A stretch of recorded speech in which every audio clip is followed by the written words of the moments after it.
Hello guys, welcome back to my channel. In today's video, we're going to take a deep dive into the top lineups in the Japan Servers Peak Challenge for Haikyuu Fly High. I'll be showing you which lineups are currently dominating the rankings and how the power of the team is built.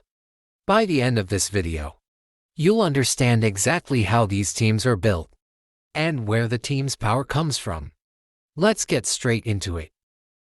In first place, we have a Fukurodani team buff lineup with power of 240k.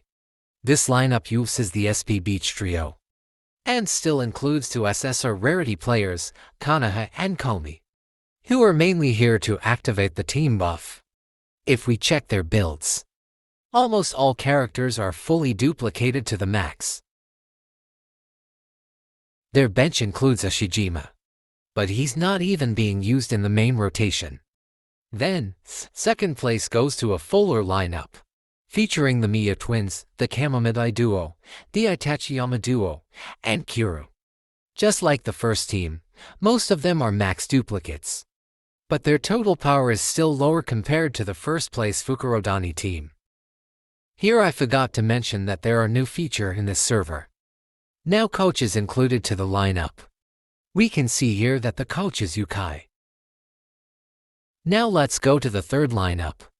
We also have a fuller lineup, but this time with Oikawa as setter and a Shijima as opposite. This lineup focuses on power attack strategies. Fourth and fifth place is similar to the second and third lineups. Fuller players, but with a different player composition. Now, in sixth place, we return to a Fukurodani team buff lineup, but this time Akashi and Aon are still SSR versions, and Bakuto is Or. Almost all players are still max duplicates. On the bench, they have Komori, Ashijima, and Hirugami at level 6, but none of them are played. Now, seventh place belongs to a Karasuno team buff lineup, with 3 SP members, 3 URS, and 1 SSR Asahi.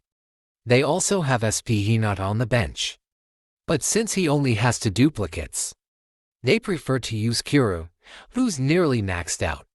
Looks like this team could really use a stronger blocker. Then, 8th place is another 3 SP plus 3 UR lineup, but this time with no active team buff.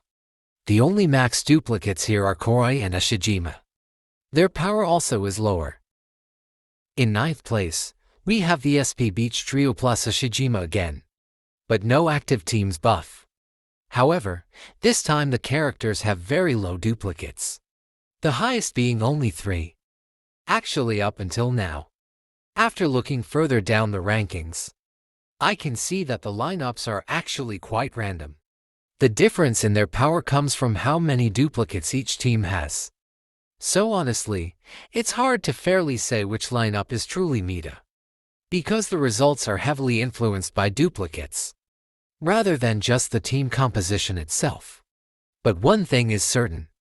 SP members are always present in these lineups. And aside from them, Koroi and or Hirugami are also consistently on the lines up. Also some lines up are still using SSR players to activate the team buff. As long as I've been playing this game, about a year, most teams have always used team buffs. So, you might be wondering, why are so many top players now ignoring the team buff effect? The answer is simple. Because of a new feature that was added in early August. That's the coach feature. When the coach feature is assigned to your team, it boosts various team parameters. These boosts can completely replace the need for a school team buff, because they also buff the entire team on the court. In fact, each coach has 6 main parameters: set, serve, receive, block, cover, and power attack, a quick attack. Here are the main effects for each coach. Nekomata coach increases all allies receive power by receive times 20%.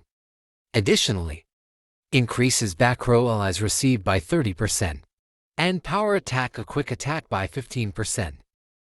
Then, Yukai coach increases all allies quick attack by quick attack times 20%.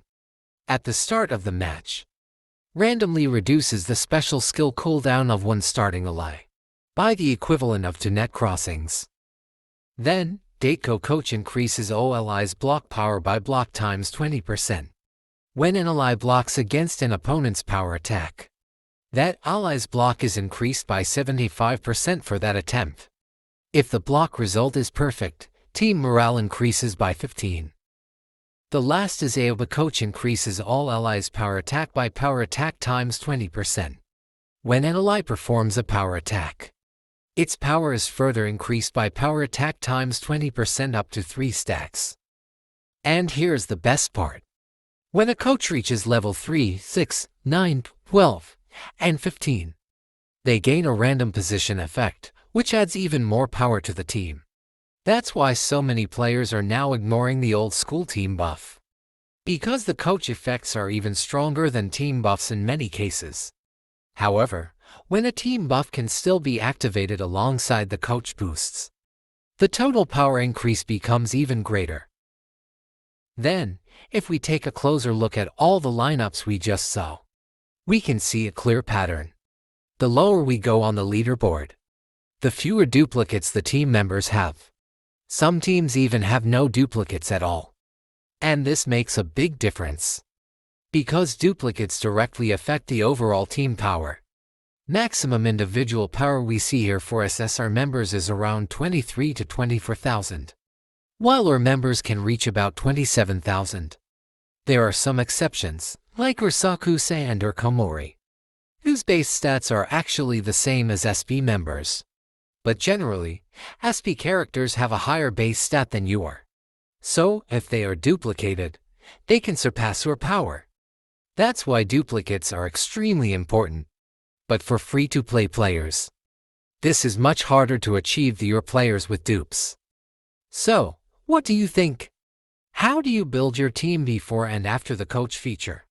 Share your thoughts in the comments, and let's discuss. Thanks for watching. Don't forget to like, share, and subscribe. And I'll see you in the next one.